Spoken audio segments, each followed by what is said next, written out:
ప్రభునామమునకు స్తోత్రములు. క్రీస్తునందు ప్రేమైన దేవుని బిడలారా, మరొకసారి మనమంతా ఈ రీతిగా కలుసుకోవడానికి ప్రభు మనకు సహాయం చేశారు. అందును బట్టి ఆయనకి స్తోత్రాలు చెబుతూ ఈ సమయంలో ఒక వాక్య భాగాన్ని మనం ధ్యానం చేద్దాం. 24వ వచనాన్ని చూద్దాం. క్రిందున్న పాతాళమును తప్పించుకునవలనని బుద్ధిమంతుడు పరమునకు పోవు జీవ మార్గమున నడుచుకొనును. దేవుని బిడ్డలారా, నువ్వు బుద్ధిమంతుడవైతే పాతాళాన్ని తప్పించుకుంటావని బైబిల్ చెబుతుంది. పాతాళము ఎవరికంటే పాపము చేసిన వారికిని యోబు గ్రంథంలో రాయబడి ఉంది. పాపాత్ములందరూ కూడా పాతాళానికి వెళ్ళిపోతారు. ఆ పాతాళము భయంకరమైన శిక్ష.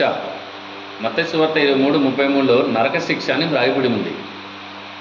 కనుక సోదరులారా, పాపములో ఉన్న ప్రతివాడు కూడా పాతాళానికి వెళ్తాడు. పాపానికి శిక్ష పాతాళం.